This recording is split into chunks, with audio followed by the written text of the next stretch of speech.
Most people assume that freezing to death in war is just a matter of bad luck or maybe inadequate clothing. But, the historical record tells a different story. In winter campaigns, from Napoleon's retreat from Moscow to the Chosin Reservoir in Korea, soldiers often actually had coats, boots, and blankets. What they lacked, fatally, was proper shelter. The difference between survival and collapse was rarely a heroic last stand against the elements. It was whether a unit understood how to use snow itself as insulation. Snow is widely misunderstood. To the untrained eye, it represents exposure, but to experienced northern fighters, like Finnish ski troops in 1939, Soviet infantry outside Moscow, and German mountain units in the Caucasus, it was a building material. The armies that survived winter were not those with the most advanced weapons. They were those that learned, sometimes too late, that still air trapped inside snow could hold life-preserving warmth. If we are going to talk about how to build a shelter in the snow, we need to understand why snow works at all.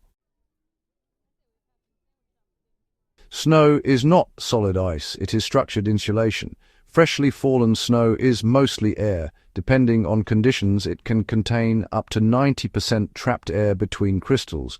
That air, once compressed and stabilized, becomes a barrier against heat loss. This is why Arctic indigenous communities constructed snow houses for centuries, and why 20th century militaries that studied indigenous techniques fared better in winter campaigns. The key principle is simple but counterintuitive. Insulation is not about blocking cold, it is about trapping warmth. A properly built snow shelter captures body heat and shields it from wind. Wind, more than temperature alone, strips warmth from the body through convection. A snow wall blocks that movement. Once wind is eliminated, survival time increases dramatically. This lesson was relearned at terrible cost during the Winter War between Finland and the Soviet Union. Soviet formations, advancing with conventional tentage and vehicle-based logistics, suffered severe frostbite and exposure losses. The difference was not courage. It was adaptation. You begin with terrain, not tools. The first decision in building a snow shelter is location. Historical accounts from Arctic warfare emphasize terrain selection above all else. Soldiers who dug into exposed ridgelines often found their shelters filled by drifting snow or scoured by wind.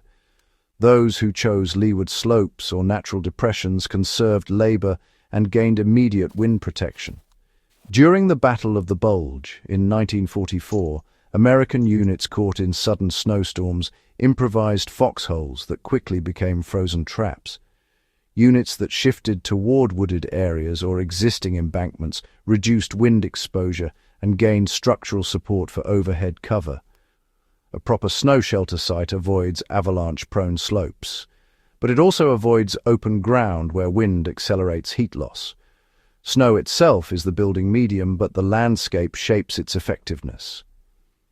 There are three primary historical models: the trench, the snow cave, and the block shelter. The simplest form used by soldiers in active combat zones was the snow trench. A trench is cut into deep snow just large enough to lie down in, then roofed with skis, branches, or ponchos, and covered again with snow. The goal is not comfort but windproofing. Even a thin snow roof significantly reduces convective heat loss. German mountain troops on the Eastern Front frequently relied on this method when time and energy were limited. The snow cave is more labor-intensive but far more effective. It requires a deep snowbank or drift, ideally several feet thick.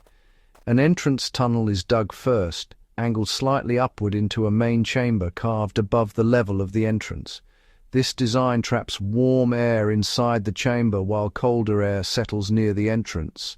This principle, cold air sinks, warm air rises, was documented in survival manuals after observing Scandinavian and Arctic practices. American military cold weather doctrine, formalized after the Korean War, incorporated similar designs. The block shelter, often associated with the classic igloo, requires dense, compacted snow that can be cut into bricks. While less common in conventional 20th century warfare due to time constraints, it remains structurally strong and wind-resistant when built correctly. Its dome shape distributes stress and prevents collapse. However, it demands skill and energy, both scarce in combat conditions. The shape and airflow of a shelter matter more than its size. A common mistake in emergency shelter construction is making it too large. A larger space requires more energy to warm. Historical accounts repeatedly emphasize compact interiors. Finnish field manuals advised carving sleeping platforms just wide enough for the body, raised above the entrance floor. Ventilation is equally critical. Snow shelters, while insulating, can trap carbon dioxide if sealed too tightly, especially if a stove or candle is used. Soldiers in World War II learned this after incidents of suffocation in poorly ventilated bunkers and snow caves. The interior should be smoothed to prevent melting and dripping. Rough surfaces allow condensation to form and refreeze unevenly. This detail appears minor, but in sub-zero conditions, wet clothing becomes a direct threat to survival. Insulation from below is as important as insulation from above. Ground conduction accounts for significant heat loss. Historically, soldiers used spruce boughs, spare clothing, or equipment as ground insulation. During the Soviet defense of Moscow, troops often lacked proper sleeping gear.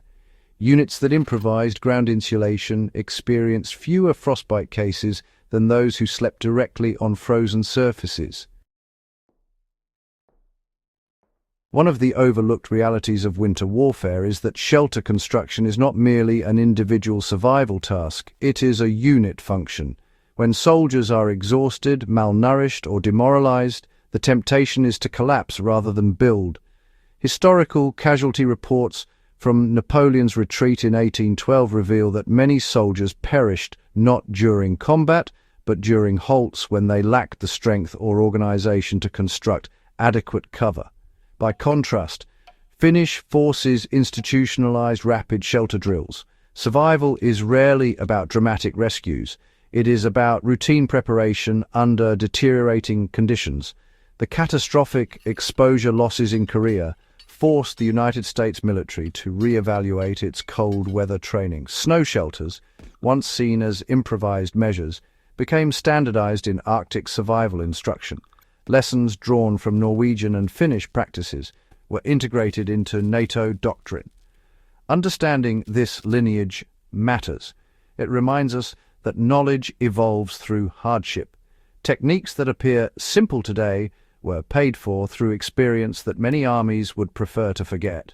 In the end, snow is not the enemy. Exposure kills, wind kills, poor decisions under fatigue kill. The men who survived winter campaigns were not always the strongest or best equipped. They were often the most adaptive. Remembering these details matters because winter remains indifferent to technology. Modern gear can fail, supply chains can collapse. The principles of insulation, airflow, terrain selection, and disciplined construction remain constant. If you value this kind of in-depth historical analysis, where survival lessons are drawn from overlooked realities rather than battlefield myths, subscribe to The Prepper Historian. Share this video with others who understand that preparedness begins with studying what history quietly teaches.